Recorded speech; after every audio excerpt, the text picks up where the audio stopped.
Hey everyone, welcome to the Wildrose Way Podcast. I'm your host, Tom Smith in Oxford, Mississippi, and today we have a special guest from down south in Alabama in Alexander City, correct? That's right. We have the founder, publisher, and editor-in-chief of Covey Rise Magazine, John Thames. Welcome to the show, John. Well, thank you, sir. Glad you had me out. Yeah, it's a perfect time. You came in for a game yesterday, got to experience the Grove. It was fantastic. A lot of nice, hot, warm weather yesterday, and now we're back to some cool temperatures, which is kind of nice for a change. It's going to drop quick tonight, mid-20s. So we're going to do a little short Q&A. So let's start off with, where'd you grow up? When did you learn to love hunting in the outdoors? Gotcha. Well, I grew up in South Alabama, L.A. as we call it, and I was fortunate enough, my grandparents owned a utility pole business, so I grew up hunting because we entertained clients. And from the time I could walk, I think I was either wanting to hunt or hunting. Grew up with dogs, so it's part of my DNA, really, of how I grew up. And loved to hunt, fish, anything from ducks to quail to even some coons. Yep, there's nothing wrong with a good nighttime coon hunt. There you go. I did that when I was young back in southern Indiana. So watching them dogs work and bay those coons was super fun. Oh, yeah. Big game? I grew up whitetail hunting, and I have done some elk hunting a little bit with a bow. And I would probably still do that, but other than that, it's mainly been wing shot. That's me. If I can't take a dog, I don't really want to. No, I agree with you. Yeah. And me and Blake were just talking about it a while ago. Aiden, Lynette's son, works here. He's 18. He loves shooting deer. Yeah. Hey, Aiden, I need a couple deer. Yeah. And I don't have to get up at 4 o'clock. Yeah, that's the best way of doing it. Yeah, for sure. But both of us, the crazy types, that get up very early in a cold duck blind. Yes, we will. But that is one good thing about the upland lifestyle. Yeah. Is you can kind of ease into it. It's a gentleman's sport. Exactly. Shooting nice over and under. Exactly right. Good clothes. That's right. Fun stuff. What got you into the magazine business? It's interesting. I kind of fell into it. Again, growing up in the South and being around people, we hosted people. We had clients that came in. So from a young age doing that, it's something I always like to do. I love to travel, love dogs and like people. And just something that kind of happened one day. A guy that I was did a lot of hunting with and bird hunting in Alabama owned a newspaper called Covey Rise. And long story short, he got sick and is no longer with us. And it just all of a sudden came to my attention that, hey, do you want to buy the name Covey Rise? And I thought, well, it's just a newspaper. It's, not that much to it. But I thought, it sounds like a good brand. So so I said, yeah, let's buy it. And I gave him my answer and went home and told my wife that I bought a magazine. And she said, what in the are you doing buying a magazine? What do you know about publishing? I said, well, nothing. Yeah. Nothing at all. So, and the cool thing about that is it started right here in Oxford. Mm-hmm. I don't know if you know that or not, I do. But with Mr. Magazine at Meek School of Journalism. So I called him, and he actually helped us launch the magazine. And the first year of the magazine was being studied by the students at Ole Miss with me as the professor of launching a magazine. No, that's a little scary. Yeah, it was a little scary, but somehow we made it through and we got some good employees out of it. But that's kind of where it came from. It was a hobby. I love to travel and people, so it was a natural fit for me to do what I do. Yeah. Because is it 11 or 12 years now? It's actually 14. Time flies. Yeah, because it seems like it was only a year or so. The anniversary edition came out. Oh yeah, and it's true. No, wow. It is unbelievable that we're where we are now. Yeah, for those of you out there who've never seen it or heard of it, you've got to check it out. It's a beautiful magazine. We got it opened. We have a special ad in here with propane with one of our dogs named Juice. There you go. But it's a beautiful magazine. The photography is just unmatched in there, and you're still able to do this even with Miles helping you. I mean, yeah, you always have some hiccups and people there, some characters along the way. But yeah, it's been an unbelievable journey, and it's hard to believe that it's 14 years old and we've been all over the world, and we've met some of the most unique people and been able to tell stories like we've done with you guys here with Mike and now with you. And it's a fun passion project that, when you're telling people stories and you do it the way we do it with, 10-page features and long form journalism, great photography. It's kind of more like a coffee table book than it is a magazine. Yeah, you're 100%. Yeah. And one of my favorites is when Travel Ball for Retrievers in 2015. Oh, when you yeah. all came out there, and we had a ball out there. Oh, yeah. Allegedly, there was something involving some Eagle Rare one night. Yeah, I can't remember exactly how that went, but I think the most intriguing thing about that trip was when we were trying to get, I don't even know how many dogs we had on top of that. 29. 29. And we were trying to get them to all sit down and be quiet. Yeah. And I can't remember how cold it was, but it was cold. Yep. And took that picture. Such an iconic picture Oh, of it the is. dogs on Oh, the yeah. dog trailers and all the pheasants hanging. Yeah.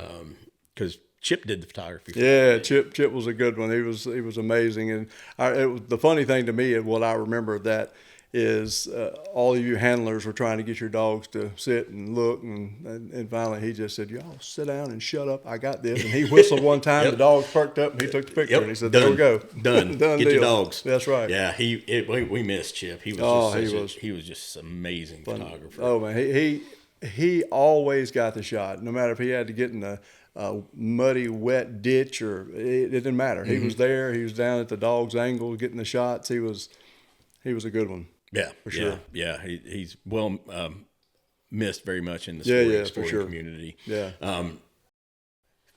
Favorite species of bird to hunt? That's a tough one for me. I love quail. It's hard to not like quail, but it's so different, as you know, from South Georgia to South Texas to Arizona, California quail. I like them all, and I love anything behind a bird dog. Watch the bird dog do what he does. But I think one of my favorite places is Montana, and just the wide open spaces and walking behind a bird dog, and it's just a fun place to be. But there's so many places here in the U.S. and around the world that are phenomenal. The only place I've hunted out of the country is Canada. Yeah, which is, not that far away since we're borders. Yeah. But we waterfowl hunted up there, and it was. Oh yeah, the waterfowl there is, and of course from the West Coast to East Coast, no matter where you go there with that, and of course we were fortunate a year ago to go to Alaska, down the peninsula and shoot ducks there and fish, and just phenomenal. So it's so many cool places that we have access to with wing shooting. It's hard to pick one, because I think the bigger thing to me is the people you're with, and that's the fun thing about upland bird hunting. You're doing it with somebody, and a good dog. So it's getting skunked with a good group of people is a whole lot better than killing them with a bunch of knuckleheads. I totally agree. So fun fact: my first duck hunt I ever went on was in Alaska. Really? When I was stationed up there, I'd never duck hunted. Yeah. And my buddy back home was talking about it, and I had another friend of ours said, "Well, let's go shoot some ducks." Yeah. So we did, and then I got home. I transferred out of Alaska and started hunting there in southern Indiana, and then when I moved to South Georgia, I didn't really know much about upland hunting at the time. We'd shoot some grouse up in Alaska. Yeah. The limit was 20 a day. Oh wow. Yeah. So we had the spruce and the ruffed. Yeah.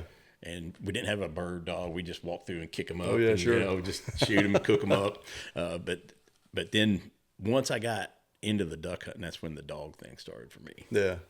No, to me, I think the favorite thing is the dogs, the dogs and the people. And if you can just watch and we're fortunate that the business you're in and what I'm in, that we get to be around a bunch of good trained dogs that, but a lot of people don't get to see that. And if you watch it, I think it's a draw to people to get into the sport we're in if they actually see this and watch a dog do what he's bred to do. It's just fascinating to me.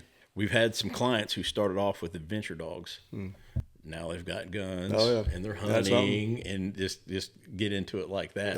It's fun to watch that and like you said, watch the dogs work, because sometimes our dogs will do something. People are like, oh my God. And we're like, well, it's a Tuesday. That's what they're supposed to do. That's natural. That's just what they do. So sure. Our expectations are pretty high with our dogs. Oh yeah. And we're lucky because you probably don't remember the first year we got published in Covey Rise. It was early on. I would say it was probably 2013 or 2014, I would think. It was early on for sure. Yeah, because it was 2015 is when y'all came to North Dakota. Oh, golly, it's been 10 years. Wow. 10 years. Wow. Yeah. We haven't changed a bit. No, at all. Not at all. But yeah, that was such a fun hunt out there with everybody. Oh, yeah. And having the partnership with you that we have, we can call each other, hey, what about this? What about that? And we see each other at the Seaweed and Safari Club, and we got where we are right next to each other. Oh, yeah. So we're drawing the same. And then, of course, you got Jay over there. Sure. With his dogs, funny-looking labs. They are some funny-looking labs, some fast, quick ones, too. They are that. Yeah, and that's some of that I love, too, is the relationships that we built with even Purina, the brands that we all work with. And it's really a small community of what we do. And there's some great people inside it that we get to visit with each and every year at the shows. And get to tell our stories, and sometimes we get lucky enough to hunt together during the year. Which we won't. Yeah, it's been 10 years. We got to hunt together. I totally agree. I'm ready. It's been a minute. Yeah. While we're here, please hit your like and subscribe button to help our podcast get more viewers and get us out there and teach the world about Wildrose and all the cool people we meet. And while we're here, I stole something from the Sean Ryan Show podcast. Uh-oh. He always gives a gift. Now, he's to the point now he's giving Sig Sauer pistols. Sweet. You're not getting one of those. Get a brand new puppy? So close. Oh, wow. You get a Yeti cup. Hey, a Yeti cup. With there the you Wildrose go. Way Podcast and that logo wonderful on it. Ole Miss hotty toddy color. How about that? Dang. Let's don't get off in football. Yeah. We've moved on to basketball over in our state. Yeah, over in the Auburn area. Yeah. Probably a good thing this year. I think so. Let's rebuild over the portal. We're always in the rebuilding. We're kind of like the interstate system in Atlanta. It's always under construction. But one day we'll get there, maybe. Yeah, I mean, like we were talking about a while ago, it's crazy in Oxford with what Coach Kiffin's done. Oh yeah, it is. The culture he's built. I'm lucky enough to be a small, tiny little part of it, but I've seen the culture shift over the last 4 seasons to where these are just a bunch of good young men. Yeah, that's cool. And the crazy part is, you know what changes when Ole Miss football's winning? What's that? Real estate prices go up. I can imagine. Yeah. Well, after doing that yesterday, that's funny. I've been to a lot of games throughout the Southeast and SEC, and that was my first Ole Miss experience, and it was hot. Yeah, it was. But it was middle of November. But it was a good one. Yeah. And now we got some cool temperatures. So. Yeah. And it's going to be warm again next week for the game. Yeah, but it's a 6 o'clock game, so that temp's going to be starting to drop. It's going to be more football weather. That's the South for you. Yeah. So what's next with you? We're just the cool thing, and sometimes the crazy thing is we cover the upland around the world. Yeah. So we're always traveling. Wherever the season is where we're headed. So we're generally always either getting on a plane or getting off of one, covering a year in advance of what's coming next. So we've got some good bird hunts lined up, and then we got a good looking winter coming too for some of the travels and new stories coming your way. You still running with your Airstream? Oh yeah. That's been a fun thing to run up and down the road with Airstream and take all the toys and everything with us, and it's been a fun way to travel. That's awesome. Well, it's been. I know you're headed back to Alexander City here. Yes, sir. Basically, as soon as we're done. I know you got a long drive, so I won't keep you real long. Thank you so much for taking the time to do this with us. Yes, sir. It was a pleasure. Please, where can people find you? Hey, well, you can go to CoveyRise.com and, CoveyRiseMagazine.com. I'll correct myself. That's what I've always wanted to be, is CoveyRise.com. But you can go there or hit us on Instagram or all over that World Wide Web. But we've got a great issue coming out that we're about to drop at the printer Monday. So hopefully it'll be to you before Thanksgiving. Yeah, for sure. Well, John, thanks again. Thank you. very Enjoyed much. it. Enjoy have a safe travel home, Yes, and sir. I'll see you no later than first weekend in February. Yeah, be here before we know it. If not sooner. That's right. Thank you. Thank you. Thanks, everybody. Thank you. See you in the field.